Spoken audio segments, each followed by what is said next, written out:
भूकंप की तबाही में कई मंदिरों को भी नुकसान पहुंचा है। नेपाल में जानकी मंदिर में भी नुकसान हुआ है। हमारे संवाददाता वहां पर भी पहुंचे थे। हमारी एक संवाददाता मनोज्ञा लोईवाल वहां पर मौजूद थी। उन्होंने वहां का जायजा लिया है।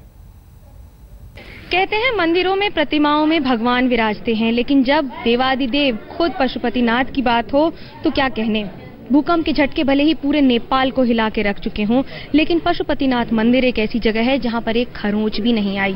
इस मंदिर में कोई भी नुकसान नहीं हुआ, लेकिन वहीं 10 से 20 मीटर दूर बाहर के पूरे इलाके में बहुत क्षति पहुंची है। काफी सारी दीवारें उतर गई हैं, टूट गई हैं, उसके साथ साथ पत्थर गिरे हैं, लेकिन इस दीवार के अंदर जो मंदिर है उसे किसी भी तरह का नुकसान नहीं हुआ। आलम यह है कि जो बहुत सारे लोग हैं वो अब महसूस कर रहे हैं कि पशुपतिनाथ मंदिर के आसपास रहना ही सुरक्षित जगह है।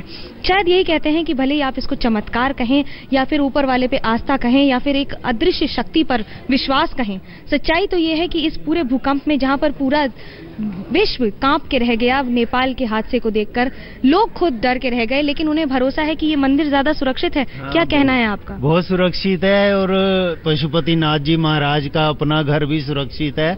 और हम आसपास ही थे जब ये बिल्डिंगें टूट रही थी, तो बहुत तेजी से हिला। मेरी पत्नी ने मुझे पकड़ लिया, मैंने उसे। बहुत जबरदस्त भूकंप आया और सारे वो टीन के शेड जो थे वो गिर के नीचे आने लगे। इधर बिल्डिंग अभी आपको लगता है कि आप मंदिर में अगर बैठे तो ज्यादा सुरक्षित है घर पर रहने की बजाय? बाहर ज्यादा सुरक्षित है, अंदर जो है अभी भी डर लगता है, क्योंकि रात सुबह भी 6 बजे एक बार भूकंप का झटके लगे। बाहर आया भाग के यहीं आए और पूरा मंदिर के परिसर में और उसके आसपास जो गार्डन है सब लोग यहीं बैठे हुए हैं। हमारी कल की फ्लाइट है। मंदिर प्रांगण में ही ज्यादा सुरक्षित पा रहे हैं खुद को, घर से ज्यादा, मकान से ज्यादा, होटल से ज्यादा? जी, मंदिर प्रांगण जो है भगवान जी का द्वार है, यहाँ पे बैठ के हमें बड़ा सुरक्षित महसूस हो रहा है।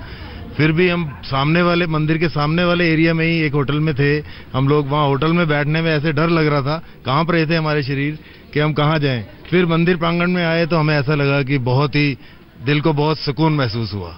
सुकून की बात है, विश्वास की बात है, एक ऐसे विश्वास की बात है जो पूरी तरह से अटूट है, अडिग है, और उसके साथ साथ ये भरोसा है कि भले ही कुछ भी हो जाए इस प्रांगण में रहने पर वो कम से कम सुरक्षित हैं। क्योंकि बार बार आ रहे इन झटकों से जितना दिल झकझोर देता है, जितना दिमाग पर असर पड़ता है, उतना ही असर पड़ता है कि आखिरकार अगले पल जिंदा रहेंगे कि नहीं।